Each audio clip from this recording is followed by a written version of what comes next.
Hey everyone, I hope you are having a wonderful day so far. I am just dropping this special little clip into all the episodes. So, no matter what episode you're listening to, this is actually pretty current as of July 2024. I wanted to come on here and just say a big thank you to Earworthy because the Life Shift podcast was just named the best overall podcast of the year in the first Earworthy Independent Podcast Awards. And you've probably seen some articles written about the Life Shift podcast before, written by Earworthy. And now he is launching from his online publication, he is launching these yearly winners of independent podcast awards. And these are specifically for indie podcasters. We are those that wear all the hats. We create the show. Some people write the show. We're producers, sound engineers. We troubleshoot all the tech. We do any kind of research if we need to. We host the shows. We distribute the shows. We do all the things that relate to our shows because we love it. And it's so nice to see my name in a list with some other amazing podcasts like Multispective, which won Best Life Lessons Podcast. Salad with a Side of Fries won Best Health Podcast. Bippity Boppity Business won Best Business Advice Podcast. And there are so many more. And so I just want to come on here and say thank you to Earworthy for not only doing these awards every year and just honoring some of us indie podcasters that sometimes feel like we're just shouting into the void, but we're not. We're just doing what brings us joy, and hopefully through that work it brings other people joy. In my case, for the Life Shift, I hope that each episode finds the ears that needed to hear it the most so that they feel a little less alone in their circumstance. But also, Earworthy writes all these amazing publications pretty much weekly, every week, every weekday, I should say, where he writes on Blogger, Medium, Substack, Tumblr, Vocal, Many Stories, and for other places. And he really just highlights the independent podcasters. So thank you, Frank, for everything you do with Earworthy and for recognizing all of us in the first Earworthy Independent Podcast Awards. If you'd like to read more, please head to medium.com/EAR hyphen WORTHY. Thanks again and enjoy this episode. About 2009, we decided we're going to tell her family. We're going to tell her parents. They were like the hippie smoking. We accept everybody, anyway, very open-minded. And my parents were at the time very fundamentalist and religious. So we thought we'll tell her parents, so we'll have somewhere to go for holidays. I didn't know how my parents would react. And much to our surprise, that led to her mom kind of outing me.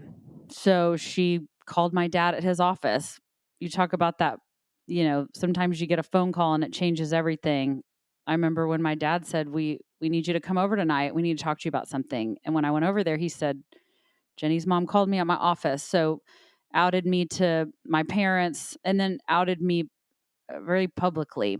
And I had, within 3 weeks, I went from having probably 100 dates booked about a year and a half out to being unemployed. My guest this week is Lindsey Leaverton.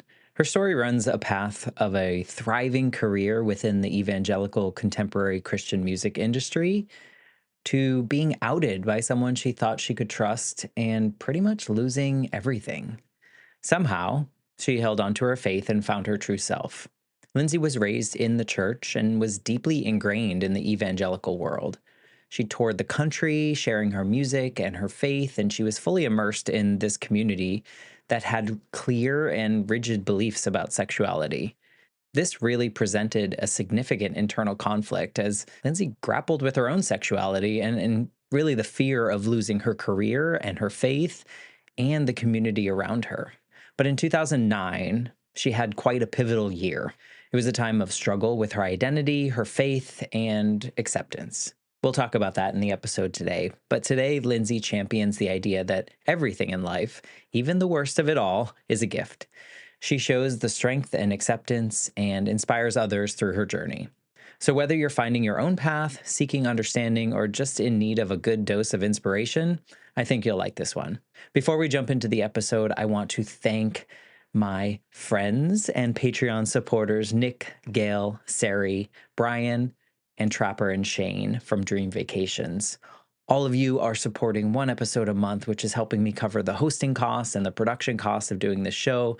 As I've mentioned before, each episode takes about 8 to 10 hours to put together and release out. So any support is so greatly appreciated. And these individuals are supporting one episode every single month on the Patreon tier. So if you would like to directly support the show, please head to patreon.com/the Life Shift podcast, and you can find all the information there on all the different tiers and the things that I'm trying to do there. Without further ado, here is my conversation with Lindsey Leaverton. I'm Matt Gilhooly, and this is The Life Shift. Candid conversations about the pivotal moments that have changed lives forever.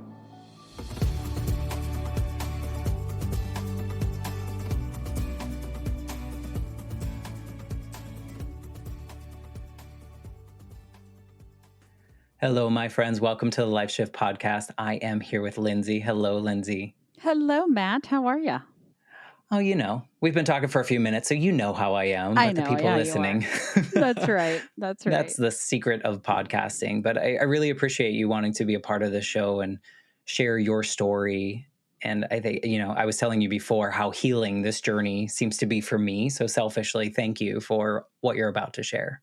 Well, thank you for doing this and for having me on. I have a feeling that it will be healing for me as well. So ready to get started.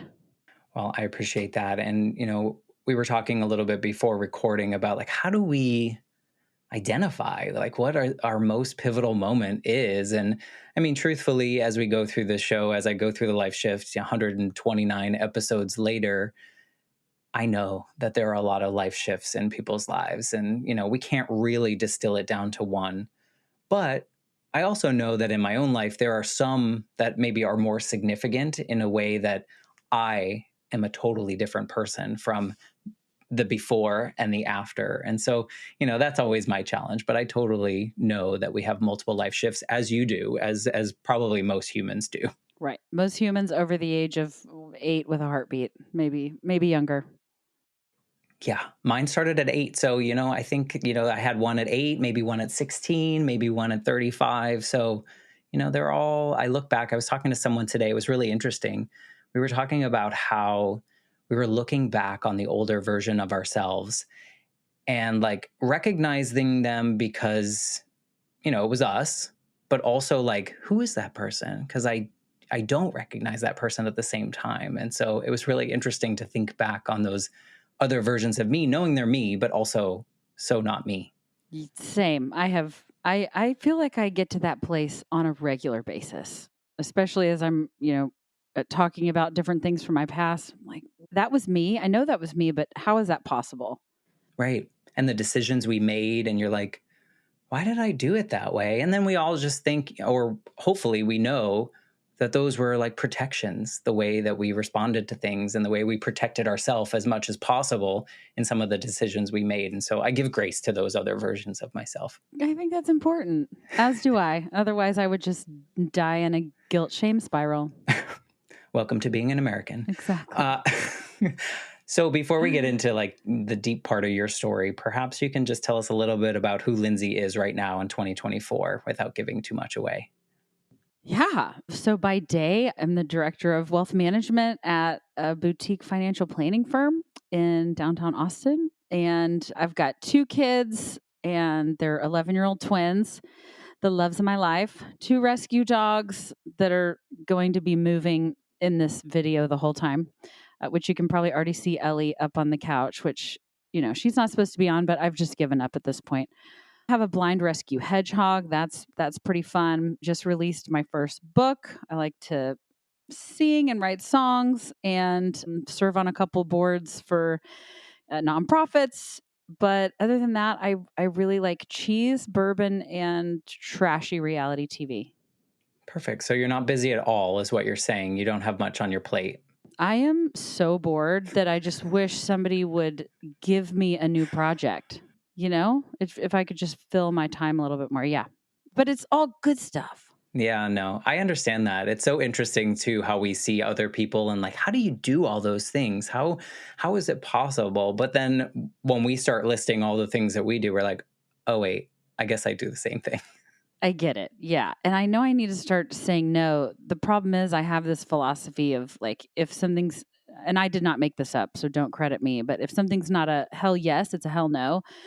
Well, so much of what I said yes to, they're all hell yeses. And so now I'm having to do like a extra hell yes, to not get too overwhelmed. Well, I can understand that. And hopefully you find the things that bring you the most joy. And then you can sideline some of the things that only bring you minimal joy and Yes. Yes. balance I it out. love that. That's Or the trade goal. them out. Yeah, I think that's a good idea. And I think I do, but it's interesting always looking at all the plates spinning. And I wake up in the morning and I have to ask myself, okay, I'm going to drop one of these plates or drop a ball, whatever, metaphor you want to use. What's it going to be today? Yeah. And be okay with that. And be okay with it and be okay with other people being disappointed because I'm not Superwoman and I don't I want to think be. awareness is super important. Yeah, and as much as we're joking about this, there's also some serious nature to it in the sense of like we have to have the self-awareness and know that we can't do everything and that's okay, and it shouldn't be expected of us and sometimes we have to make those barriers and things to protect ourselves in that way too. Yep. You Yeah. spot on. So maybe you can kind of paint the picture and lead us up to this first pivotal moment or maybe the main one, whatever, however you want to tell us your story. I think painting the picture of the before times maybe would be a great way to start. Yes, I love that. I love the way you phrase that. So I'm going to choose the pivotal moment which took my life from going down one path to going down a completely different path in every single way because I think that's the one that changed me the most. So in 2009 was a pivotal year. It was the second hardest year of my life. And what happened before that, I was in full time ministry. So I started playing guitar, writing songs, leading worship at church when I was 17. And I'd been into sports my whole life, but just got into music, taught myself how to play the guitar, kept doing shows and getting booked at certain events through college, recorded a couple albums in college, and had booked myself far enough in advance where after I graduated from college, instead of going and getting a teaching job, I kept touring. So for 6 years I ended up traveling the country, parts of the world, singing, recording, performing, teaching at conferences, leading worship, anything that you can really imagine. I mean, prisons and, nursing homes and all kinds of different places, and had a lot of incredible experiences. Problem was it was in evangelical contemporary Christian music industry. I was deep in that world. So you were bought in total. Oh, not only like drinking the Kool-Aid, serving the Kool-Aid, making the Kool-Aid. Was this something you grew up in? Yeah. So, I mean, I was in church in the womb and, almost every day. Bible drill champion. Don't want to brag about that, Matt, but you're looking at the 3-time Bible drill champion from I don't even Midland, know what that Texas. is. It's very sad. You put kids in a line and it's like a spelling bee, but they will say 1 Peter 2:14 and you have to recite it, or they will say the verse and you have to recite the book and verse. So yeah, fully bought in, a very fundamentalist church. And so I was raised thinking that anything having to do with sex or sexuality is a sin and abomination. I saved myself for marriage. I signed a purity pledge. I had a purity ring. I didn't drink until I was 26. Dancing was a sin. I mean, just a very intense. And even like the world around you wasn't like nudging you to be in like, wow. So it was really No, solid. because in the town I grew up in, that's just kind of what you do. Everybody goes to church, and we just happened to go to a church that was very black and white, and taking the Bible literally when it's convenient. And so when I went into full-time ministry after I graduated, I mean, I felt a very strong calling. I've always had a strong faith, even though a lot of my upbringing, I think, was misguided. I bought into a lot of things that I do not believe at all now. So my faith has evolved tremendously. But while I was touring, I hired a tour manager who was also my drummer, and we ended up falling in love. And Uh-oh. you couldn't do that. You can't be gay and have a relationship with God in the world that I was in. Okay, that was my first big brainwashing moment. And we were in the closet. We kept it secret. I had struggled with my sexuality since I can remember. I first came out to myself when I was 17 and literally said in my head after wanting to kiss my best friend one night, I said, "Oh shit, I think I'm a lesbian." And that was not an option for me. Like, that was not something you could do as a quote Christian. So my tour manager and I fell in love, and it started a journey, a very painful journey of reconciling my faith with my sexuality. That journey had started before I met Jenny, but this was really when I realized, okay, I'd tried ex-gay therapy. I had tried listening to CDs and fasting and praying and having people pray over me so I would be delivered. So when you say you don't even recognize yourself from the past, I feel that way. I was very homophobic, and I would have told you, I would have been the first to tell you that being gay is a sin and that gay people are gonna go to hell. So it's embarrassing. I have a little bit of shame even now as I talk about it. Just for I mean, I think you were conditioned in the yeah, sense of like that's all you knew and that's what all the people around you were saying. But I can't imagine, and I think that more people than we want to admit can feel this way, but like how you can feel a certain way and you know you who you are inside, but also everything that you've been taught and everything you think you believe goes against who you are or who you feel you are. So much so that you want other people to help change you from who you know you are. I can't yes. imagine what that battle must feel like. Well, it led to me wanting to not live another day in the middle of college, which happens to a lot of LGBTQ plus folks at just astronomically more numbers. So we decided, okay, I've got to somehow get out of ministry. I can't keep doing what I'm doing and being in the closet. I was getting very sick because holding a secret like that, touring, and I was doing about 200 dates a year, and I would sing in front of, let's say, thousands of people, and I would go up on stage after the speaker just gave an anti-gay sermon. Like, that just kills you a little bit, kind of death by a thousand cuts. Were the songs that you were doing, were they also kind of like anti you? Did you feel like you were projecting a message that wasn't necessarily you? No, no, I picked songs, well, because I wrote songs. So, when I would perform my songs, Did you have any masking in them? oh, 100%. Yeah. Lots of Good for you though. masking, lots of, yeah. If you go back and listen, it's interesting to go back and think about the old albums. But it was, I just realized this can't continue. So about 2009, we decided we're going to tell her family, we're going to tell her parents. They were like the hippie smoking. We accept everybody, you know. Anyway, very open minded. And my parents were at the time very fundamentalist and religious. So we thought we'll tell her parents, so we'll have somewhere to go for holidays. I didn't know how my parents would react. And much to our surprise, that led to her mom kind of outing me. So she called my dad at his office. You talk about that, sometimes you get a phone call and it changes everything. I remember when my dad said, "We need you to come over tonight. We need to talk to you about something." And when I went over there, he said, "Jenny's mom called me at my office." So outed me to my parents and then outed me very publicly.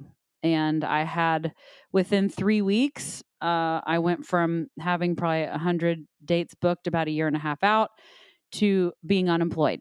So it took about 3 weeks for the news to travel. I wasn't super famous, but that's a small world. It's a small circle.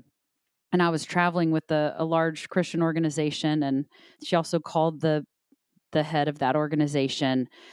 And so it turned into, I thought I would have this really nice, neat coming out journey, and I would slowly, divest from my commitments into ministry and go get a teaching job. That's what my degree was in. And really overnight, everything changed. And I was, cyberbullied, CDs pulled from stores back when CDs used to be a thing, back in the dark ages, and songs pulled from radio. It was just it was the worst of times and the worst of times. It was like a slap in the face because you were going to people that you thought were possibly safe, like a soft landing, if you will. Like, hmm And it was more of a crash and burn, and then burn all the plain pieces and then throw them into the river. yeah. And do Yeah. you have any sense of like why it unfolded in that way? Were they part of the same community? Not at all. Oh, Not at wow. all. Had never been in church. Have since become very involved in evangelical Christianity. I think it comes down to, it's easy to accept people when it's not in your family, but the homophobia ran deep, and they pretty much cut her off. Meanwhile, my parents were incredible. Blew my mind. Wow. They Yeah. they were not like, "Yay, we love that you're gay. Let's go march in a pride parade." But they held space for me and loved me because I lost all my family. My brother didn't talk to me for 5 years. I lost almost all my friends. So really, it was just me and Jenny and my parents. And one phone call, really.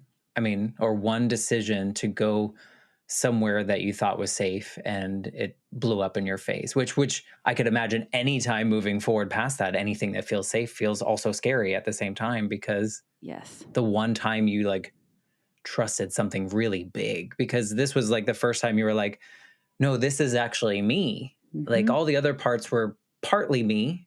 I was masking, or I was doing what I was supposed to do, or what I knew everyone around me wanted to do. And they clearly wanted you to do that if they were the ones that first just disconnected from you and Yeah. pulled you away from the world completely. It was shocking. It was absolutely shocking. And even though that was in 2009, I mean, I'm sure you can relate to this, but a part of it feels like it was yesterday. And then another part of me feels like that was a different life. And I'm writing a story about someone else's life. It's really interesting. Yeah. Do you ever, and this is going to sound really bad, so people listening don't think I'm a jerk for saying this. Do you ever look at that moment as like, there's something good that came from it because it like freed you from the shackles of what you were allowing for yourself or what you were creating in the world that you were in? Uh, if there was a bigger word than 1,000%, I would use it. Yes, it doesn't sound bad at all. That is what my life's work has been since that moment, was how to find gifts in the midst of all of life's shit. Everything that life throws at you, everything that you encounter. I'm not saying everything happens for a reason. I don't believe everything happens for a reason. I believe some things happen and then we can give reason to the horrible thing that happened. So when I look back on it, I have zero anger, zero resentment. I have forgiven her, I not to her face because we have no contact, but I've done that forgiveness work, and I am so thankful. She did me a great service, because Matt, I don't know if I could have really walked away on my own. It was my identity, it was my job, it was my ministry, it was my entire life. And I don't know if I could have actually walked away. I mean, she metaphorically ripped the Band-Aid off. Yeah, more like a guillotine, like a Well, beheading yes. of sorts. No, I love But the I love Band-Aid both will word keep your pictures. head together. I There you think, go. Yeah, because that's true. by ripping off those pieces versus a guillotine, that's a little, I mean, yes, I'm sure it felt that way, but you were able to exist still. And then the gift that you somewhat describe, the gift of your parents not responding in the way that you probably were so afraid they were going to do that from the age of 17 on, right? Like I would imagine that that was a fear that if your parents ever found out, then what? And the fact that your parents maybe weren't, like kumbaya moment, but also not get out, you no longer belong here. No, I think that's a blessing too. such a blessing, and they are just some of the most, incredible people. We're very close to this day. I was talking to them right before this, actually.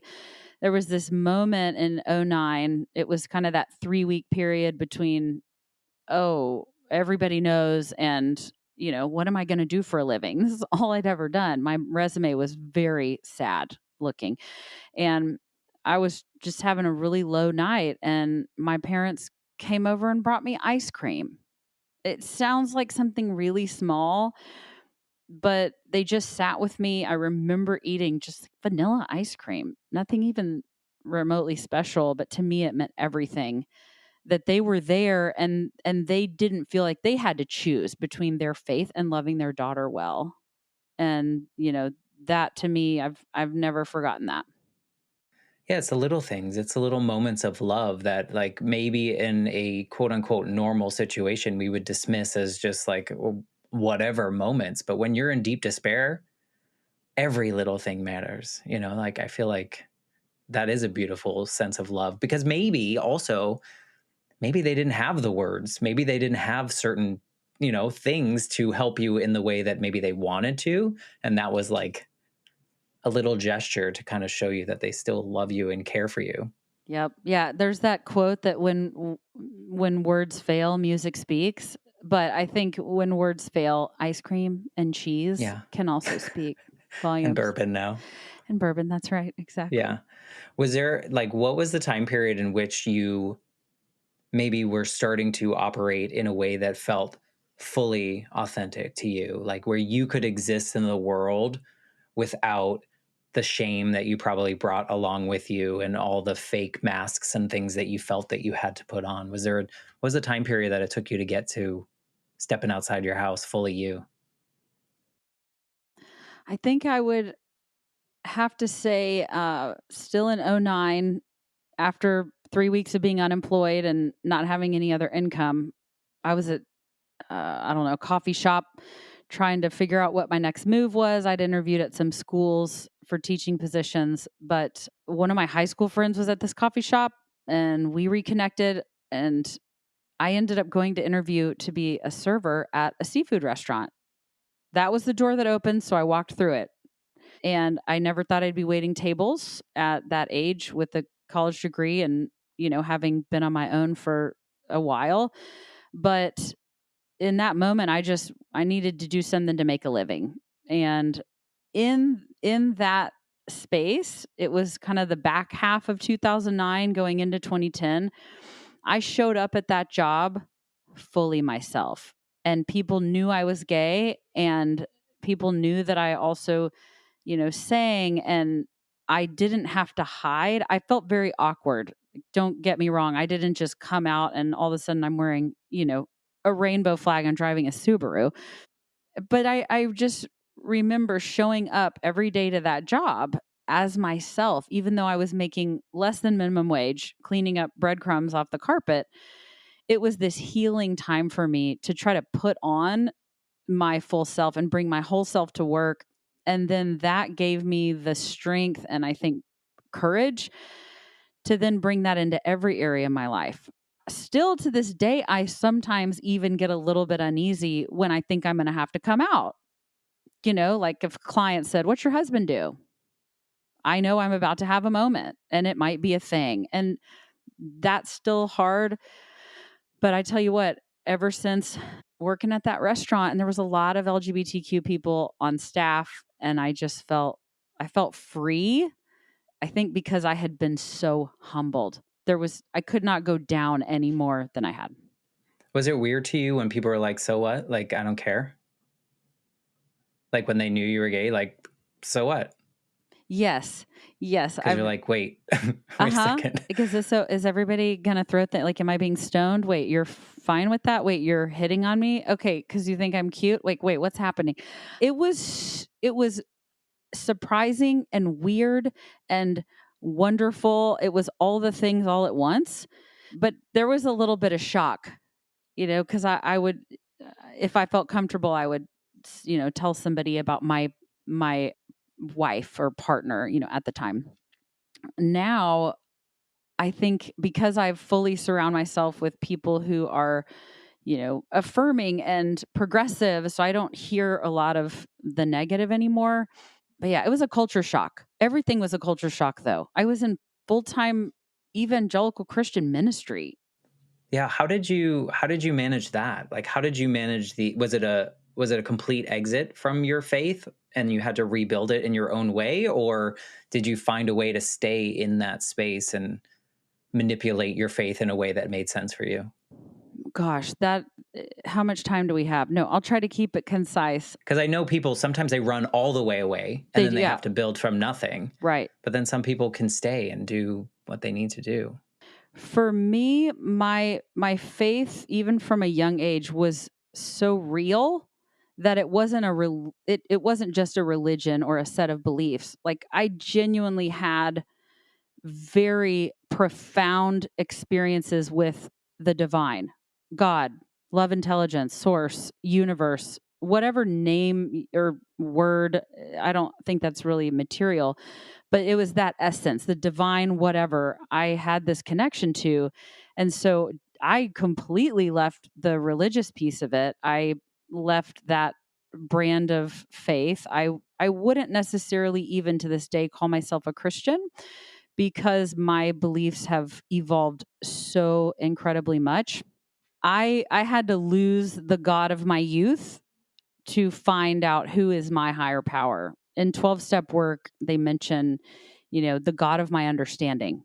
It's like it's a power greater than yourself that can restore us to sanity. And for me, that was this very personal relationship with God, with my higher power. So that increased and was strengthened exponentially because I was finally able to pull away all the crap, the clobber passages from the Bible that were constantly used against folks like me. The Bible in general, this construct of beliefs, most of which I'd been told, but God interacted with me such a way through all of this that my faith became so much stronger. It just looks completely different. Did your parents adjust as you were going through this? Because I can imagine that so much of what they knew about you was also tied into the church and who you were, but also they probably knew a little bit about who you were that you were still hiding anyway. But then when you start to develop your own faith outside of them, did they come along with you, or were you able to kind of manage that gap? I my parents and we have a very healthy live and let live philosophy. So you do you, I'll do me. I don't want to hear, I don't want to, I don't want my mind to really be changed on these core issues. You don't want me coming to you with, here's X, Y, and Z, why I'm right and you're wrong. It always was just about agree to disagree. I continue to pursue my faith. They continue to pursue their faith. They have come a long way. Like they had a coming out journey.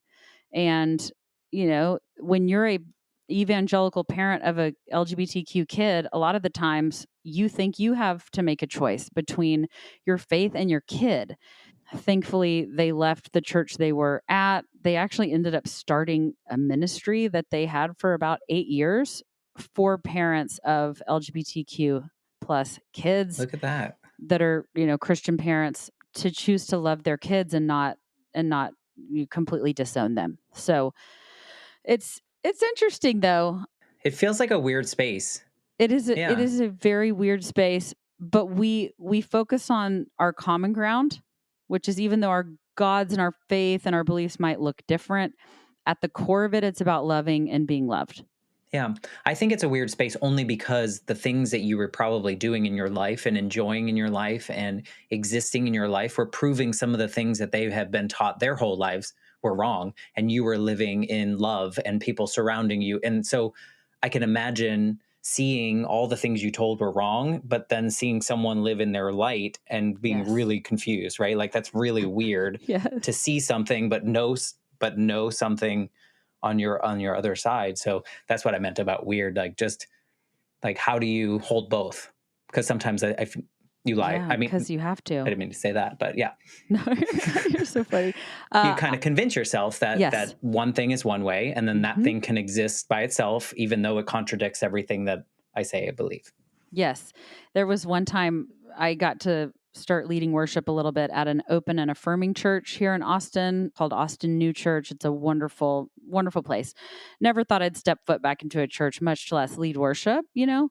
But this church has just meant the world to me. And my parents came one Sunday. This was a few years ago, before COVID, and I led worship. And my parents just, I think, cried through the whole thing. And then afterwards, we're at lunch, and my dad was like, I I've never, still to this day, I've never had anyone lead me in worship and help me feel so connected to God like you do.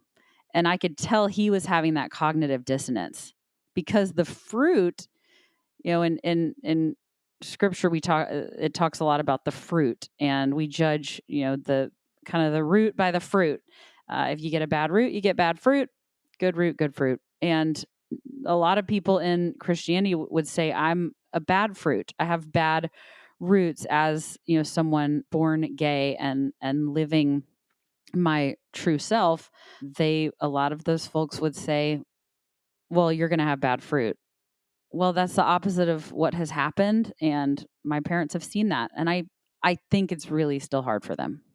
Yeah, I would imagine so. I think, when you're so ingrained in something and it's hard to break about, like you said, it would, had that phone call not been made, I think your journey would look so different, because you probably would have fought really hard with yourself until a bad thing happens, or you continue on pretending to be, I think it's really difficult. And so, I mean, good on your parents for coming a little bit at a time.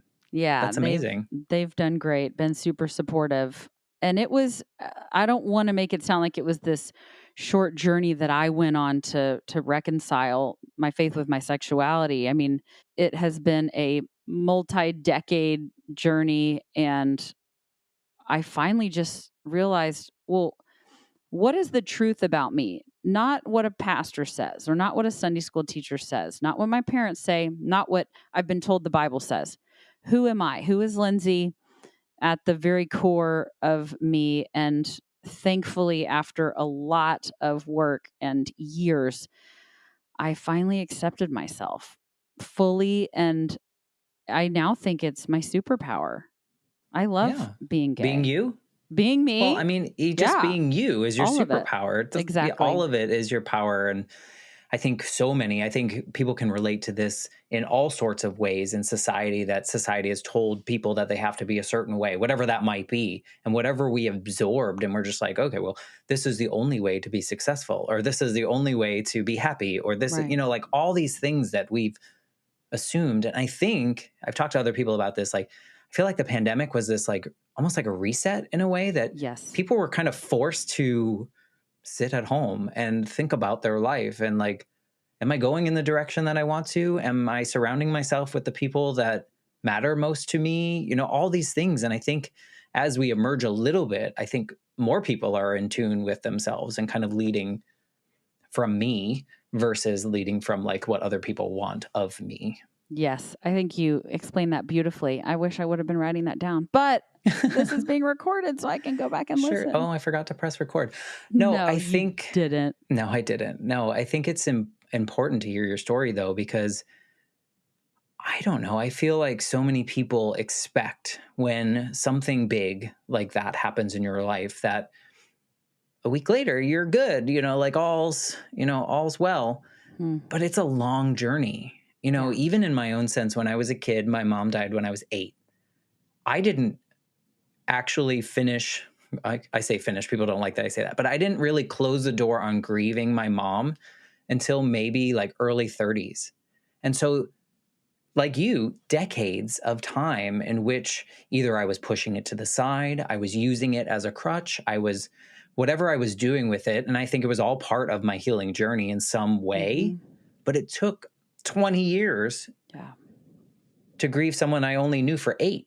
And so it's a very weird thing. And so I think sometimes people that haven't experienced these things are like, well, like, why didn't she just move on? Like, Yeah, just get over get it. over it. It was just your like job. It's not a big deal. Well, and the question I get even more is why do you even have a faith? Like screw the whole God thing, and But I think people don't understand that there's a difference between faith and religion. oh gosh, yeah, that's 100% correct. My faith is what got me through all this. God's quote people or Christians with a lowercase c, they might have been horrible and rejected me and whatever, but that wasn't anything I ascribed to my higher power. I think it's important. I think people are evolving their faith now too. And I think there are people that will always be in the extreme. Yes, I think of there are course. always going to be people that are, I need the rules and this is all I'm going to do. And they're only going to be the rules that apply to me. And then I'll Hmm. ignore the rest kind of Yep. people as Hmm. well to Hmm. make themselves feel better. So I think that's always going to be something. But I'm so happy to hear that you found a space where you're just like, I love me. Like, This is me. cool. Yep, Like, this is absolutely. me. How did your career evolve? Because, like, I mean, you're in wealth management now, but also you just wrote a book. And, like, how does all this come from that? A great question. So New Year's Eve, going from '09 to 2010, I just prayed, look, I'm cool with the waiting tables thing. I'll bloom where I'm planted. But I'd really love my next step in life. What is that going to That look seems like? fair. I had no idea. I mean, I really had no clue. I was pretty much open to wherever I was supposed to end up. And so the next day, New Year's Day, 2010, senior, executive from a large bank sat in my section. And after about 5 minutes, she just starts recruiting me. Like, who are you? Why are you here? What's your story? Do you have a degree? Are you a quick learner? I'm like, yes. And she goes, I want you to come work for me. And I said, no, that sounds incredibly boring. Banking sounds like the worst thing I could imagine in my life, Are besides there free being, samples oh no, there's not free samples of money. I at the wish. bank? Nothing at all. And she kind of stayed on me. And I'm so grateful for that because I ended up going through the interview process. Never thought I was going to get the job. Because again, my resume was very thin, right? Graduated from college and then was a singer and then a waitress. Ended up getting the job, and that was 2010. Worked my way up from banker to business banker to branch manager, and then started getting recruited into the wealth management space. So got all my financial licenses, designations, and was asked to start a private bank for a smaller community bank in Austin. And then from there, I was recruited to the firm I'm at now. I've been here almost 6 years and I love it. I just, it's like building puzzles. I get to help these incredible people with things that matter the most to them. Do you see parallels between what you're doing in wealth management to the people you needed around you at the time when you were kind of lost? I just feel like as a wealth manager, you're helping people, like you said, that in the space that they need help the most, Mm-hmm. right? In Yep. those planning. And you needed someone the most to help you through that muddy water. And so like I automatically saw like how you're helping like that younger version of Lindsey in a different situation, but also in a parallel. I love that because I've seen the parallels from being in ministry and feeling like I was helping people and having this impact and helping people move through some of the worst trauma in their lives through music and storytelling and humor. I love making people laugh, but I'd never made that parallel. I have never made that parallel that you just made. And you're absolutely right. It happened to me today. In fact, as you were just saying that, I hit me between the eyes. I met with a client today who is going through her pivotal moment. There's going to be life before this and then there's life after it. And I sat with her for an hour today. We had the Kleenex box out. She was crying and we didn't really talk a lot about money or financial planning. It was me being able to support her and join her in her pain. which is something that I desperately needed. So thank you for see, I'm the one healing today. That was a huge aha moment for me. Yeah, you just never know. Yeah. Well, I'm glad to hear that. I think that there's so much value that I think sometimes we just see things as jobs or we see things as careers and we don't realize like the impact that we're doing or like why we were drawn to it. But Yeah. like even in the sense of getting into the money space, the banking space, that woman, she saw you for you. She saw you with all you had, even if it wasn't a lot in your mind because you were just working at like you were just like, oh well, this is just what I can do now. But Mm-hmm. she saw the whole you, I and she was know. like, like let's go, lady, because I know where you're going to end up. Mm. And we're still close to this day. And I write about her in the book, and she's a It's amazing. dear, dear friend. Yeah. So I love it, and I have enough flexibility to be a single mom of two kids, and the flexibility is the most important. And then, you know, it also allows me to have that creative outlet because to me, building a financial plan is really not that different than writing a song. Or writing a So, book. or writing a book, exactly. Yeah, how did that come about? I've always written. Like I've always loved journaling, and anytime I get inspired or feel like I get a download of something that might be inspirational for me or others, I've always written it down.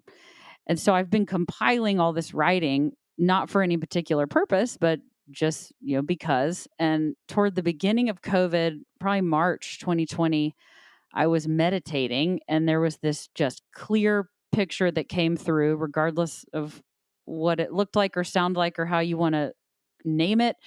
But it was a clear message of, it's time to write the book, Lindsey. It's time.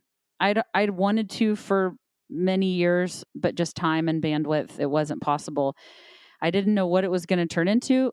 I didn't really know what it was going to be about, but I just started without the end in mind. I took the first step and then I That's kept scary. writing and took the next step. And it took me 3 years to write the book. I would work on it for one weekend every quarter.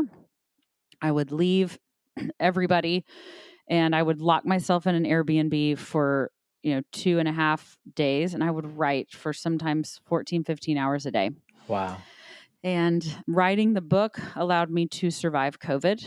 The pivotal moment that was even more impactful than 2009 is something I'm going through right now, which is why this is also fascinating to talk about the book, because I finished writing the content, 2 years ago, because the editing process was almost a full year. So maybe a year ago.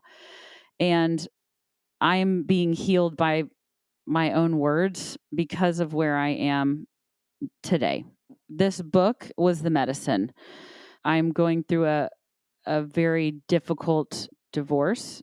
Yes, it will be my second divorce. I will have 2 ex-wives, which I don't think a lot of people can say that.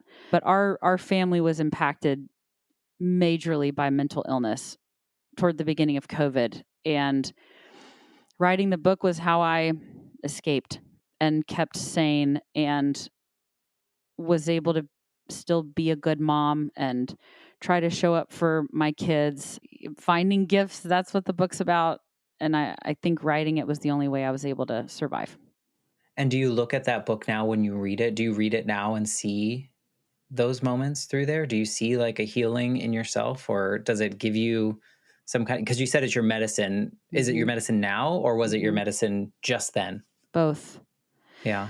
Writing it was the medicine because I needed to get stuff out. And then the ways and the tools that I used to survive, all those tools, like actionable tools that you can implement in your own life, made it into the book. So writing about all of that just settled that seed deeper into my heart. So as I was going through it and still am going through this difficult season, I don't see things the same already. Even in the midst of the crap, I already can tell that my paradigm has shifted. I have reframed my relationship with pain in all its forms. I think the most interesting thing, though, was reading the book for the audiobook. So I recorded it myself and read it myself. And that was the first time I'd read from cover to cover. Because, your editing process it took a year, 6 layers of editing. We had to get it down from 262,000 words to 90,000. Oh, wow. So by the time the editing was finished, things had changed dramatically in my life. And so the book content was, some of it's not up to date. And as I'm reading the Audible or the audiobook, which will be, I don't know, out in a couple months or something, reading my own words, for the most part, it was balm to my soul. It was very healing. But there were moments, Matt, where I had to read things that I'd written and they did not age well. And that was really, really hard. And I did not necessarily enjoy that part of it. Yeah, but you probably grew from it in I some did. way. Yes. Yeah, I Yeah. think there is a weird value. There's a weird, I don't know if satisfaction is the right word, but we can like see our healing, or we can see our movement over time and go, okay, I see how that's worked, and I see how I can move forward with that. Do you look at, I know writing that during, in those weekends in the Airbnb, which seems very like Hallmark-esque of you to do, like run off to the woods and get in an Airbnb and write a book. But do you think that version of Lindsey was writing the book for this version of Lindsey at all? I do. I do. I like the way you said it better. I usually do better writing than I do talking, but I've said that I wrote the book that I needed at the time. And I thought that it was that I needed at the time I started writing it, but it is also the book and the truths that I need right now. That happened to me with songs. I've written, a bunch of songs, and my favorite songs are the ones that I wrote for other people, thinking this is going to encourage someone, da da da. And then all of a sudden, one day I'm singing it and I realize I'm singing it to myself because that's what I need in that moment. That's so, so powerful. There's a power of story, power of words, the power of music, and even in your faith and all the things that you're bringing together as this version of you, where you can live out loud and you can tell people that this season is hard. Because I would imagine that earlier in your life, everything had to appear like everything was okay, that life Yes. was okay. And life is hard. Life is not easy, and especially if you want to live it with people around you, they also have ups and downs, and we have ups and downs, and we have to like navigate this and be okay in all the situations, even if it sucks so bad. We have to acknowledge that and kind of like work with it. Yeah. One thing that I don't know where it is in the book, but I talk a lot about how you don't have to like the situation that you're in, but you do need to like yourself in the situation. So I can absolutely hate whatever situation I'm in right now. But when I wake up, look myself in the mirror, when I go to bed, lay my head down on my pillow, how do I feel about how I'm showing up in the world and showing up in the situation? That is crucial. I don't always get it right, but I try. Because you're human. Right, I know. I think we're never perfect. We're perfect, but we're perfectly imperfect, I guess maybe is the best way to look at it. No perfection allowed. Right. But I mean, we're so conditioned growing up that we have to be perfect. Like we have to fit some kind of mold. And, even now, like a lot of people that maybe lose someone later in life, they'll come to me like, oh, like I'm the pro because I've lost 2 people really close to me, 2 basically moms. And they're like, what do I do? And I was like, I can't tell you what to do. You have to go through this journey on your own. But the one thing I do tell them is like, be okay with however you are feeling at any moment in time, because all of it's valid. Yes. If you're happy at one moment when you feel like you should be sad, that's okay. You're just like being a human and you're moving through the emotions. And, I love that even though you are in a darker season right now, or there are darker moments in this season of your life, you're still looking at yourself in the mirror and saying, good on you for showing up and being the best version that you can be at this moment. Yeah. I try for sure. And me and my kids, we have a no perfection rule in this house and our family. It's like you can't do perfect. You can't even strive for it. It'll ruin you. So yeah, I'm trying to pass that on.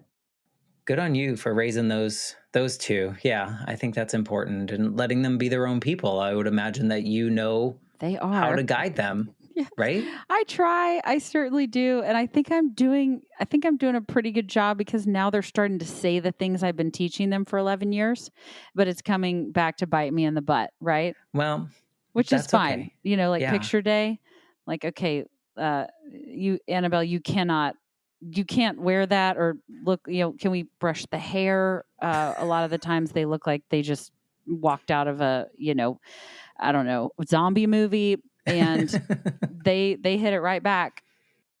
I feel beautiful. Isn't as long as I feel good about this is me. This is what I want to look, and they shut me down. I'm like, okay. I mean, that's part of being kids, but also you're allowing them the space that you didn't have as a kid. You're allowing them, like, life is messy, and I'm trying you know, to. It is messy and it's beautiful, and then it's messy again and it's beautiful, and joy and sorrow are inextricably linked, and there will I never agree. really be one without the other.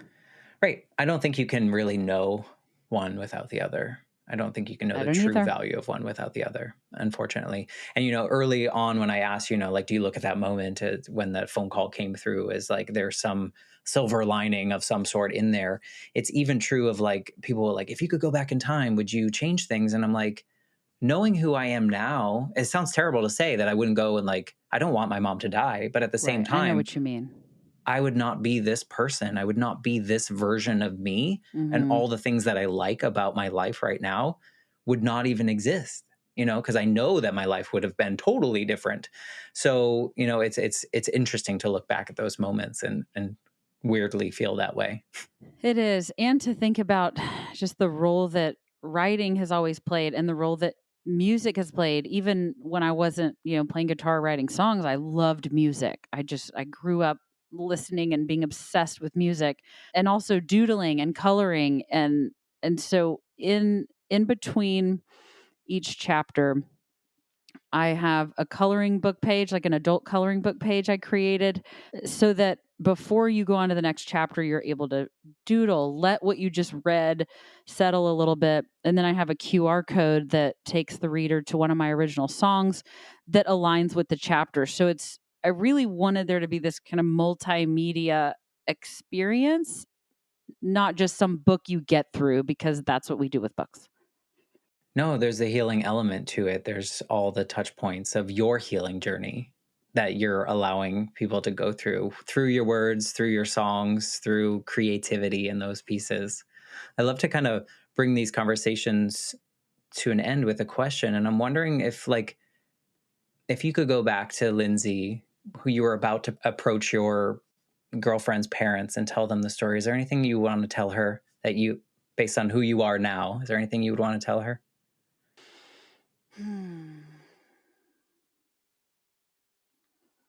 I think trust your gut. Like, I almost feel like there's nothing to add to that, but I want to, because that's me not being concise. Trust your gut, whether that's your spiritual self inside you or your soul or whatever, that North Star, that anchor. No matter what happens, no matter how bad it feels, trust your gut. And I would tell her, don't give up before the miracle. Hold on. Just trust me. Don't give up before the miracle. Because it probably felt really hopeless at that time. Like, Oh my we're going to word. try this thing and we're going to see if it's a soft landing. You're going to find out it's not. But at the end of the day, this version of Lindsey exists because of that moment. That's why I will never go back. People are like, "Oh, how have you ever forgiven her mom?" Like, it has nothing to do with her mom. She was she played a role. She played a very important role, and I owe her a thank you note. She's the reason why I was able to finally step out and be fully myself. And that was the freest I've ever felt. And I've just continued to feel more freedom. So, no, I really don't think I would have changed anything, which is feels crazy to say. It feels crazy to say, and it's so interesting that your most eventual freeing moment came from something that she was probably she was scared and she didn't want to be the only one that felt like that. So she wanted to push that off on someone else and kind of spread that so that she was protecting herself. Like, oh, I don't want to, and it all comes out to this. And at the end of the day, you win. Like, not that there's a competition, but you win because now you know yourself more than you ever probably would have, or it would have taken you a long way to get there, so Way too long. I don't have all that time. So yeah, yeah. I need it to be really sudden and kind of aggressive. So it Hey, probably worked out well, the best for me. you got it. Yeah, I know. So if people want to like check out your book or they want to get in your orbit or connect with you, what's the best way that they can find you and be in your space? Oh, I would love that. So probably the best place is notanotherselfhelpbook.com. That's the title of the book. Notanotherselfhelpbook.com. I do a monthly newsletter, so I don't spam you or anything, but throw your email address in there. I'm doing an interview series with some incredible women that I release monthly throughout the year, a podcast tour. That's where you can find all the social media stuff. I'm not famous, definitely not an influencer, but Lindsey Leaverton, I think, is Facebook and Instagram. But go to the website, and then I would love for them to get the book. If you Awesome. don't like it, it makes a good coaster. You can start a fire with it. But it was an Amazon bestseller, so that was That's something awesome. I'm learning to celebrate. Yeah. And it just sounds really self-serving, but my people are telling me, "Hey, we worked really hard for that." So you can tell people it's an Amazon bestseller. Yeah, you worked really hard for that. You had to go through your life to get to this point. So celebrate that. You had to go through all the ups and downs and Yeah. the healing and the tearing apart and all the pieces that made you you. And so honored to know you in this way. And we will share the link so people can easily connect with you and not have to jot it down real quick. They can just click on it in the show notes and get Awesome. connected with you. So thank you for just being you and sharing your story in this Oh, way. I really appreciate you. thank you, Matt. I appreciate you. You just, I feel like you're my brother from another mother. There you go. Maybe we are. I don't Yeah. know. We'll have to look at our family Our trees and see family if there's any tree. kind of Yeah. connections there. If you are listening and something that Lindsey shared today resonates with you, or you think someone in your circle that might need to hear that episode, please share it with them. We would be so honored. And check out Lindsey's book, buy it, use it as a coaster, read it, doodle in it, do all the things. And with that, I will say goodbye, and I'll be back next week with a brand new episode. Thanks again, Lindsey.